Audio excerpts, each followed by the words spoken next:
पीताम्बर सकिएर भनेर हाहाकार मचिन थाल्यो र त्यतिखेर तथा श्रीनाथका सोध बदरी पनमागधः तपश्चरामि चाते ते तदर्थं कृतनिश्चय। अब त्यतिखेर नारदजीले विचार गर्नुभयो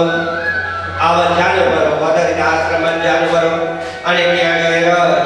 जहाँ नारायण हुनुहुन्छ भगवान त्यहाँ जानु पर्यो र अनि तपस्या गर्नु पर्यो।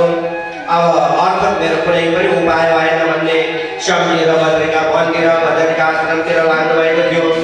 तावत् ददर्श पुरत सनकादि मुनीश्वरान् कोटीश्वर्य समाभासा नुवाच मुनिसत्तम। तावत् ददर्श पुरतः सनकादि गरेका चार कुमारलाई अगाडि देख्नुभयो। कस्ता थियो भन्दा कोटी सूर्य समाभासा कोटी करोडौं सूर्यको समान तेजले युक्त भएका त्यस्ता मुनिहरूलाई सनकादि चार कुमारलाई देखेर नारदजी भन्नुहुन्छ अगाडि इदानीं भूरिभाग्येन भवति संगमो भवतु। हे कुमार हे ऋषि कुमारहरू मेरा ठुलो भाग्य पुण्यका प्रभावले गर्दा आज तपाईहरुसँग सङ्ग भयो तपाईहरुसँग भेट हो। मलाई कृपा गर्नुहोस् मेरा माथि दया राखिदिनुहोस्। तपाईहरु त योगिजन हुनुहुन्छ बुद्धिमान हुनुहुन्छ धेरै शास्त्रहरू पढ्नु भएको छ धेरै शास्त्रहरूलाई श्रवण गर्नु भएको छ धेरै ज्ञानका धनीहरू हुनुहुन्छ तर हेर्दाखेरि तपाईहरु कस्ता हुनुहुन्छ भने पञ्चहायन संयोदा 5 वर्षका जस्ता हुनुहुन्छ सानो हुनुहुन्छ तर तपाईहरुको ज्ञान कस्तो छ भने पूर्वेशम अपि पूर्वजा सबैभन्दा पहिलेका जस्तो सबै ज्ञानले भरिपूर्ण भएका हुनुहुन्छ। सधैँभरि वैकुण्ठमा घुम्ने वैकुण्ठका वरिपरि घुमिरहने हरि कीर्तन गर्न तत्पर भएका भगवानका लीला जुन पावन चरित्र हुन् त्यसलाई बारम्बार भजन गरिरहने बारम्बार गान गरिरहने लीला निकर्षणबाट भगवानका लीला रूपी अमृतद्वारा उन्मत्त भएका त्यही रहस्य मातेका तपाईहरू कथा मात्रै गरिबिन भगवानका पावन चरित्रहरू मात्रै गान गरेर जीवन व्यतीत गर्ने भएका जिउने भएका तपाईहरू र सधैँभरि हरि शरणमेवं मे सधैँभरि हरि शरणम हरि शरणम भने बार बार मुखबाट हरि भगवानका नामहरू पनि हजुरहरू हुनुहुन्छ र तपाईहरुले ममाथि कृपा गरेर यस्तो मलाई यो दुःख पावन सागरबाट उद्धार गरिदिनुहोस् हे प्रभु भनेर नारदजी सनकादि चार कुमारलाई बताउनुहुन्छ। अन्त खानदानको स्टोर राम्रै चलिराखेको छ। दिनमा यहाँ 50 जनाको भोजन हुँदैछ।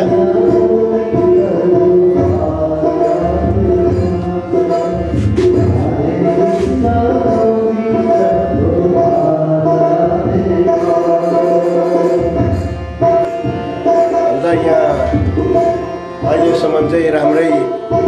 स्टोर चलिरहेछ।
ज्ञान यज्ञलाई बताइन्छ र जसलाई पहिले सुखदेव आदिले गान गर्नुभएको छ श्रवण गराउनु भएको छ र भक्ति ज्ञान वैराग्यलाई स्थापन गर्नका निमित्त त्यही समर्थ हुनेछ र जसलाई श्रवण गर्दा कलियुगका सम्पूर्ण दोषहरू नष्ट हुनेछन् सिंहका शब्दले जस्ता प्रकारले मृगहरू भाग्नेछन् त्यस्तै तरिकाले श्रीमद् भागवतहरू लिएर भोलि हामी आउनेछौँ भन्दै आएको प्रसङ्गबाट म बिदा लिन चाहन्छु बोले भक्तवत्सल भगवानको राधा सर्वेश्वर भगवानको श्री कृष्णचन्द्र भगवानको सप्ताज्ञानमा यज्ञको श्रीमद् विष्णु पुराणको श्रीमद् भागवत महापुराणको जय जय श्री राधे। अब यहाँहरू केही हाम्रा सङ्गीतकार मित्रहरूबाट एक दुईवटा भजनहरू श्रवण गर्नुहुनेछ भागमा श्रवण गर्नुहुनेछ गायन नाच्नुहुनेछ अनि फेरि आज बिदा भएर भोलि सायंकालीन सन्ध्यामा उपस्थित हुनुहुनेछ भन्दै म यो माइक्रोफोन आदरणीय मित्रप्रति अर्पण गर्दछु। त्यतिखेर हाम्रो जुन जोस जुन जाँगर जुन शक्ति जुन सामर्थ्य जुन सहयोग जुन प्रेम जुन सौभाग्य सौहार्द छ जुन स्वभाव छ त्यो उहाँहरूलाई त्यतिखेर आनन्द हुनेछ त्यतिखेर सम्मान गर्नुहुनेछ त्यतिखेर स्वागत गर्नुहुनेछ। आउनुभयो सुन्दर भजनमा सबैले जोरदार ताली मनमा मङ्ग आएछ भने नाचेर सहयोग भक्तवत्सल भगवानको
भजनमा यहाँ बुवाहरू चाहिँ पर बसेर हामी सबै तालिएर हुन्छौँ। अब यहाँ बुवाहरू आएर मात्रै नाच्नुहुनेछ।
कृष्णं कमले क्षणंगरे अंगे तु वामे वृषभानुजामुदा विराजमानं मनरूपसौवरं शशिसहस्रे परिसेवितं सदा स्मरेम देवीं सकलेष्टकामनं उपासनीयं नितरं जनैः सदा प्रहाणये ज्ञानमतो निर्दिष्टये अनन्तनाथे मुनिविस्तलोकं श्रीनारदाय किल तत्त्वसागिने सर्वं विविज्ञानमतो यथार्थं श्रुतिस्मृतिभ्यो निखिलस्य वस्तुरान् ब्रह्मात्मकत्वादिति वेदविदितं त्रिरूपतापि श्रुतिसूत्रसाधिका नान्यगति कृष्णपदारविधेयविशेषलक्षणं भक्तिरनन्दाधिपतेर्मात्मनः सायुतमः साधनरूपिकापरमुपास्यरूपं तदुपास्यकस्य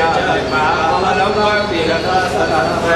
विरोधिनो रूपमद्वैततां निर्गिराहिमेथा अपि पञ्चसालुवे त्वमेव माता च पिता त्वमेव बन्धु च सखा त्वमेव अनुभावेन हरेते ॐ गयानां स्तनकालपूर्णं जिगंसयापायतः सर्वे देवे गतिं तादृचितं ततोष्णं बम्बादयालो शरणं प्रदेम वृन्दावनकलानाथो हृदयानन्दवर्धो सुखदो राधिका कृष्णं वदेयं पुण्यकाम्यां राधां कृष्णस्वरूपं वै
समाधान सौपस्थित सज्जन महानुभावहरू हामी भगवानका दिव्य मङ्गलमय प्रसङ्गहरूलाई श्रवण गरिरहेका छौँ समय मिलाएर। आउनुहोस् हामी अब एकजना भगवानका भक्त भगवानको नाम भगवानको चिन्तन गर्ने एकजना आत्माको विषयमा हामी परिचर्चा गर्नेछौँ। भगवानको नाम त कस्तो रहेछ भने जानेर जपे पनि नजानेर जपे पनि भगवानको नाम दिव्य औषधि हो। औषधि जानेर खाए पनि नजानी खाए पनि त्यो औषधिले काम गर्छ। अमृत जानेर खाए पनि नजाने खाए पनि जीवित बनाउँछ। भगवानको नाम अमृत हो सज्जन। भगवानको नाम चाहे श्रद्धाले जपोस्, चाहे अश्रद्धाले जपोस्, चाहे करले जपोस्, चाहे डरले जपोस्, चाहे रहले जपोस्, करले रहले डरले भगवानको नाम चाहे हो मान्नुहुन्छ। के अरे करले रहले डरले कसैले मलाई केही भनिको हाल्छ के भनेर होइन, फलानाले पनि यस्तो गर्छ म पनि गरौँ न भनेर सुत्ता रह उत्साह कसैले गए भन्न भन जप जप दीक्षा लिनु शरणागति हो न हो हुनै पर्छ। मैले भगवानको नाम लिनै पर्छ मैले भनेका चाहे जसरी कसरी यस भगवानको नाम नपायो, भगवानको नाम जप्न पाइयो, यो मुखले यो जिब्राले आफ्नो जिब्राहरू गोडाहरू सबल हुँदै हुँदै भगवत सम्बन्धी कर्म गर्न पाइयो भने त त्यसले त भगवतको धाम जान पाइँदो रहेछ सज्जन। विद्या प्रसन्न बनेर कान बनिए होइन, यो कान भगवानले हामीलाई किन दिनुभएको होला एकपल्ट सोचौँ त। विद्या सन्न बनेर कान बनिए होइन, के गर्दी कुण्डला तारै गर्न बनेर हात बनिए बालाले के फला। जिब्रो पढ्न मन्त्र जप्न बनियो न स्वादका खातिर, यो चोला उपकार गर्न बनियो सिङ्गारमा के छरा होइन। एकपल्ट सोचिएकोस् हाम्रो जीवनमा हामीले पाएका यी हात गोडाहरू तीर्थै गर्न भनेर पाउ भनिए हेर्नुहोस् यी पाउ भगवानले किन दिनुभयो होला। हामीलाई पाउहरू तीर्थको अनुसरण गरेर यो मनुष्य हो राम्रा राम्रा तीर्थमा जाऊ, भगवत धाम जाऊ, भगवत मन्दिर जाऊ, भगवान गुरुका सत्सङ्गमा जाऊ, गुरुका सान्निध्यमा जाऊ, गुरुका आश्रममा जाऊ, हरि सत्सङ्गमा जाऊ, तीर्थको अनुसरण भन्नका लागि हामीलाई भगवानले दिव्य गुणा प्रदान गर्नुभएको पाउ बनिदार इसने अबुझ मुठ की छक परी चिता भस्म चिता खितिका छोडी अभय चित हाँस्यो मरी मरी। खाली हामीले मान भएर मै खाउँ मै लाउँ मै सुख शैल मोज मगरौँ भन्दै भन्दै भन्दै यदि मर्यो भने पनि हामीलाई श्मशान घाटमा बसेको त्यो चिता सजाएका बेला चितामा बस्ने वरिपरि हेर्न आउने भूत प्रेतहरू पनि बडो खिटका छोडी छोडी हाँस्छन् अरे। अनि हाम्रो शरीर त्यो श्मशान घाटको चितामा बसेका बेलामा त्यो आत्मा उडेर परमात्माको गन्तव्यमा जाँदै गर्दा अथवा शरीरबाट बाहिर निक्लिँदाखेरि त्यो डेड बडीलाई भन्छ अरे ए आत्मा तिमीले जीवनमा मै खाऊ मै लाऊ सुख शैल मोज गर्दै तिमीले जीवन व्यतीत गर्यौ देख्यौ, अब तिमीले दुःख पाउँछौ भनेर चिता खितिका छोडी अभय चिता हाँस्यौ मरी मरी। त्यसकारणले गर्दा जीवनमा हामीले सानैदेखि परमात्माको भक्ति गर्नुपर्ने रहेछ। कुमार आचरण प्राज्ञो होइन, त्यसैले भन्छ कुमार अवस्थादेखि नै आचरण शुद्धि गर। तिमीले जतिखेर कुमार कतिखेर हो भन्दा जतिखेर गुरुका सानिध्यमा पुगेर ज्ञान हामीलाई प्राप्त भयो, जहिले गुरुले हामीलाई सद्मार्गको बाटो देखाउनु भयो त्यही दिन हामी जन्म्यौँ अरे, त्यही दिन हामी बालक भयौँ अरे, त्यही दिनदेखि नै हामीले भगवत सम्बन्धी कर्ममा अघि बढ्न पर्छ रहेछ। कोही भन्छ नि म त बुढी भइसकेँ अब त के गुरुका दीक्षा लिँदा यसमा पनि मरिहालिन्छ दिन। अरे बाबा हिजो अस्ति ज्ञान आएन, आँखा खुलेन, आँखा उग्रेन। अब आँखा उग्रिएका बेलामा देखेको शिक्षालाई ज्ञानलाई अँगालिएन जीवन बर्बाद हुन्छ कतिपल्ट जन्मिनु कतिपल्ट मर्नु यही मनुष्य चोलामा हामीले भगवत धाम यात्रा गर्नुपर्छ सज्जन त्यसकारणले गर्दा पुनरपि जननम पुनरपि मरणम पुनरपि जननी जठरे शयनको चक्करबाट हामीले मुक्ति पाउनुपर्छ तेरो मेरो गर्दा अनि त्यति भने यो मनुष्य चोला दुर्लभले प्राप्त गरेको मनुष्य चोला गुमो भने सज्जन नजाने हामी कहाँ कस्ता अभियानमा गएर कति दुःख पाउँछौँ आज त्यस्तै परमात्माका दिव्य नामहरू जप्ने जीवले नरक जानु पर्दैन हे राजा परीक्षित तिमीलाई बडो डर लागेको बेला म पनि राजा थिएँ म राजा भएका बेलामा विभिन्न धर्म पाठहरू गर्दै जाँदा राजपाठ गर्ने क्रममा कसैको राज्य हडपेर लिए कसैको सम्पत्ति हडपेर लिए कसैको ज्यानै लिए भनेर तिमीलाई डर लागेको छ पक्कै पनि तिम्रो आत्मामा त्यो भय छ अन्तिम यात्रा राम्रो हुँदैन कि भन्ने तिमीलाई डर होला हेर त्यो डरबाट निवृत्त हुनको लागि भगवानको नाम तिमीले जपिरहेका छौ यही नामको सहाराले तिमी दिव्य धाम जान्छ एउटा दिव्य धाम गएको एउटा आत्माको विषयमा तिमीलाई बताउँछु सुन नाम नष्ट सदाचार दास संसर्ग दूषित एकजना अजामिल नाम गरेका ब्राह्मण थिए ती अजामिल नाम गरेका ब्राह्मण जीवन व्यतीत गर्ने क्रममा एकपल्ट दाससँग संसर्ग गर्न गएछन् हेर्नुहोस् आप सबै दुधमा दूध एक भाँड दूध राखेको छ राम्रो तताएर पिउन योग्य बनाएको छ थोरै पनि पिस पर्छ कसले पिउँछ सबै लगेर फ्याँकिदिनुपर्छ होइन आज यी विचार ब्राह्मणले पनि नराम्रो कर्म गरे दासेसँग संसर्ग गरेका कारणले गर्दाखेरि गाउँमा भनेछन् आहा यी ब्राह्मणलाई पूजा गर्नु हुँदैन कुटुम्बहरूले पनि त्यागिँदै यिनलाई आफन्तहरूले पनि त्यागिँदै यिनलाई यिनी 10 भाइ छोरा थिए सज्जन यी 10 भाइ सन्ततिहरूलाई सन्तानहरूलाई लालन पालन गर्नु पर्यो श्रीमतीलाई लालन पालन गर्नु पर्यो अब ब्राह्मण थिए ब्राह्मण वृत्तिबाट यिनलाई गाउँबाट निकाला गरिदिए अब यिनले विप्रद कुटुम्बम शुचिर्यामयामा सतेना वृत्तिमा यसैले यिनले जीवन व्यतीत गर्दै थिए तर के गर्नु सज्जन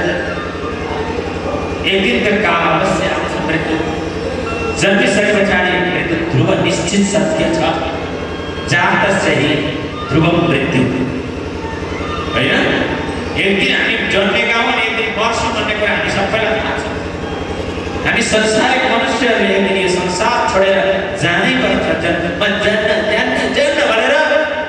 10 वटा बारा लगाएर किवाड लगाएर भित्र चाबी लागेर बसे पनि एक दिन यो शरीरबाट यो प्राण निक्लेर छोड्छ यो संसार हामीले छोड्दै पर्छ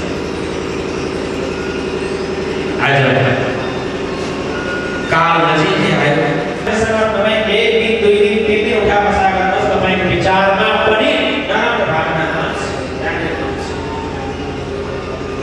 नराम्रो विचार आचरण गर्ने व्यक्तिको संसर्गले आफ्नो संसर्ग पनि बिग्रिन्छ कपालपट्टि हुन्छ नि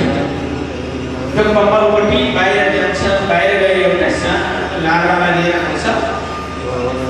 त्यो लार्वालाई लिएर गएर भित्र लिएर जान्छ पुतलीको त्यो लार्वालाई आफ्नो कोठामा लगेर भू भू भू भू भू गरेर डर देखाउँछ त्यो भयले गर्दाखेरि त्यो लार्वा रातदिन यही चिन्तन गर्छ कतिखेर आएर मलाई त्यो भमराको पछि भमरो नै हुन्छ आज यी अजामिलको मध्य अत्यन्तै विवेक अवस्था थियो सज्जन एक दिन ब्राह्मणहरू साधुहरू सन्तहरू अचानक यिनका घरमा बास बस्नुभयो जानुभयो बाटामा सोध्दै सोध्दै जाँदा यहाँ सज्जनको घर कहाँ छ ब्राह्मणको घर कहाँ छ भनेर कति देवता हो यिनले बडो सत्कार गरिने साधुहरूको सन्तहरूको स्वागत गरे दिव्य बस्ने वासस्थानको व्यवस्था मिलाएर साधुहरू पनि सायंकाल नृत्यहरू गर्न लाग्नुभयो सन्ध्या आरतीहरू गर्नुभयो भोग लगाउनुभयो भजन गर्नुभयो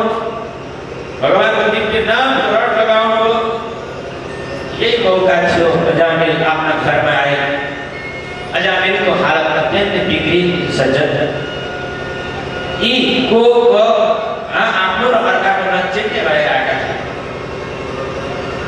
को आफ्नो को अर्काको कोरमा बिराएका चिन्दैन बडो आँखा दुर्मिल बनाएर आएका अजामिल को हालत देखेर पत्नी कुदेर गई गेटमा सधैँ बाटामा रोके हे अजामिल पतिदेव आज घरमा अतिथिहरू आउनु भएको छ हेर्नुहोस् घरका कतिवटा कुरा महिलाले ढाकछोप गर्नुपर्छ कतिवटा कुराहरू व्यवहारहरू सम्हाल्नुपर्छ अब बाप पति आएर अतिथिहरूलाई गाली गर्ने कि सँग बिग्रिएको छ भन्ने डरले भयले आफ्ना घरमा अतिथिहरू त उनले राखेको थिए कुदेर गई परैबाट सम्हाल्न लागे पतिदेव तपाईँ आज शान्त बन्नुहोस् घरमा अतिथिहरू आउनु भएको छ साधुहरू आउनु भएको छ आज चाहिँ हजुरले कुनै प्रतिक्रिया नगर्नु होला स्थिति घरमा आएर झगडा गर्दा रहेछ पत्नीसँग झगड्थे बाँध्थे जब सम्पत्ति घरमा छैन सबका बिग्रिएको छ हरेक कुराको अभाव हुन्छ नि मान्छेमा यसै मन हल्बलिन्छ मान्छेको मनमा त्यसै नराम्रो अशान्ति फैलिन्छ त्यसै झगडा भइहाल्छ केही कुरो चाहिँदैन केही हुनु पर्दैन थोरै कारणबाट आज उनीले बडो होसियारीसँग गएर आफ्ना पतिदेवलाई भन्न लाग्यो आज तपाईँ शान्त बनिदिनुहोस् जीवनका यति बेरसम्म हजुरले भनेको माने आज मैले भनेको मान्नुपर्छ मेरा मैले अतिथिहरू राखेको छु भनेर यसले आफ्ना कोठामा लिएर गए उद्देश्य चाहिँ यता बिहान भयो साधु सन्तहरू भोजन प्रसादी बनाएर बिदा माग्न लाग्यो हामी अब जान लाग्यौँ तीर्थाटन गर्न लागेका अब हामी जान्छौँ भनेर बिदा माग्न लाग्यो अजामिलको पत्नी बाहिर निक्लेर साधु सन्तहरूलाई नमन गरेर बिदा गर्न लाग्यो साधु सन्तहरू भन्नुहुन्छ हे ब्राह्मणी तिम्रो पतिदेव यदि घरमै हुनुहुन्छ भने हामी पतिदेवसँग बिदा मागेर जान्छौँ किनभने यो घरको मालिक जसका घरमा बसेर हामीले अन्न खायौँ अन्न ग्रहण गऱ्यौँ भगवान्लाई भोग लगायौँ प्रसादी ल्यायौँ जसको घरमा आश्रय भएर पास बस्यौँ त्यस्तो मालिकलाई बिदा नमागी हामी कता जानौँ साधुहरूलाई ब्राह्मणहरूलाई भोजन गराइसके पछाडि भोजनको दक्षिणा दिनुपर्छ यो नियम हो त्यसैले हामी अर्चन गर्छौँ वन्दन गर्छौँ पूजन गर्छौँ पछाडि हामी भगवान्लाई पनि दक्षिणा दिन्छौँ होइन महत्त्व त्यो आज सन्तहरूले दक्षिणा मागिसके पछाडि अजामिल भन्छन् तपाईँहरूलाई के दक्षिणा दिनुपर्छ मैले सन्तहरू भन्छ तपाईँ नअड्लाउनुहोस् बा ब्राह्मणले धेरै दक्षिणाको माग्छन् कि होइन काम त लगाइयो भएर तिर्नै नसकिने गरेको दक्षिणा छ भने बाँधेर होइन कति हो के हो बा ल्याउनै सकिँदैन कि दक्षिणा अजामिल भन्न लाग्यो होइन हजुरले दिन खोजेको दक्षिणा के हो त भन्नुहोस् न सन्तहरू भन्नुहुन्छ हडबडाउनु पर्दैन हामीले चाहेको दक्षिणा के हो भने अजामिल अहिले यसो हेरेको तपाईँको पत्नी गरिबडी रहेछन् अब 10 भाइ छोरा पछाडि अर्को एउटा छोरा तपाईँको जन्मदैछ 10 भाइ छोरा तपाईँका रहेछन् अगाडि यो जन्मने छोराको नाम बालो नारायणो नाम बालकको नाम नारायण राखिदिनुहोस् भनेर सन्तहरूले भन्नुभयो अजामिलले भनेर भन्छ तपाईँहरूको जुन बच्चा छ त्यो मैले माने अब जन्मिने बालकको नाम म नारायण राख्छु सन्तहरू जानुभयो आफ्नो गन्तव्यतिर यता समय व्यतीत भयो 10 मास पूर्ण भइसके पछाडि अजामिलका घरमा एउटा बालकको जन्म भयो त्यो बालकको नाम यसले नारायण राखे अजामिलको प्राण गयो अनि मृत्यु घोषित भयो यही मौकामा यमका दूतहरू यमलोकबाट त्यो अजामिलको आत्मालाई लिन भनेर आए यता वैकुण्ठबाट पनि भगवान्का पार्षदहरू दिव्य विमान लिएर त्यही आत्मालाई लिन भनेर आए यी दुईटा पार्षदहरू यमका पार्षदहरू र वैकुण्ठबाट आउने नारायणका पार्षदहरू बीच झगडा भयो यमका दूतहरू भन्छन् होइन यो आत्मालाई हामी यमलोक लान्छ दिव्य सजायहरू दिन्छ भगवानका दूतहरूलाई छन् आहा यो आत्मा हामी वैकुण्ठ लिएर जान्छ कसो कसो कसो गर्दा गर्दा गर्दा लडाई गर्दा गर्दा ताना ताना गर्दा गर्दा यमका दूतहरूले चितेजन लिएर गए यमलोक पुर्याएको आत्मालाई यमराजले भन्नुहुन्छ हे यमदूतहरू हो तिमीले यो आत्मालाई किन लिएर आएका यो आत्मा त भगवानको धाम जाने आत्मा थियो दूतहरू भन्छ होइन पापीलाई तपाईँले ल्याउनु भन्नुभएको छ दुष्टलाई तपाईँले ल्याउनु भन्नुभएको छ दुराचारीलाई तपाईँले यहाँ ल्याउनु भन्नुभएको छ त्यसैले हामीले यहाँ लिएर आएका त्यो भन्ने बित्तिकै भगवान यमराज भन्नुहुन्छ यो आत्मा हेर नारायण नारायण नारायण नाम जप्दै छ यो आत्मा कसरी पापी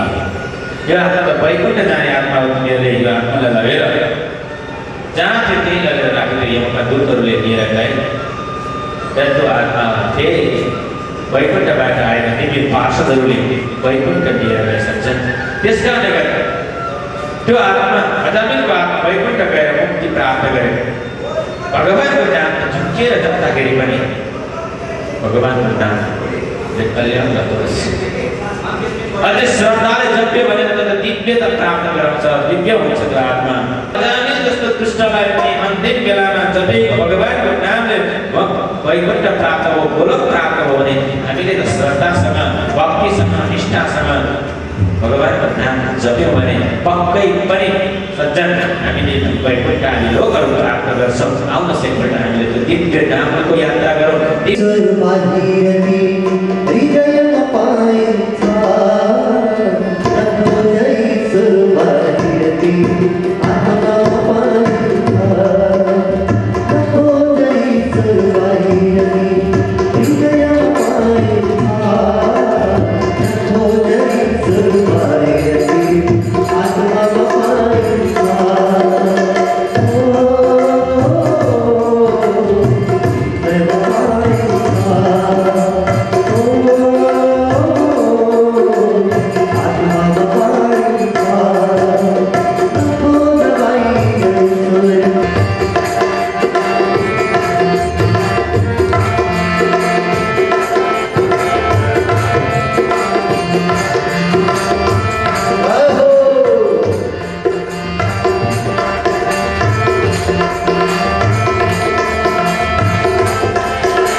मध्यन्त यत्र गायन्ति तस्मिन् तिष्ठामि नारद भगवान् भन्नुहुन्छ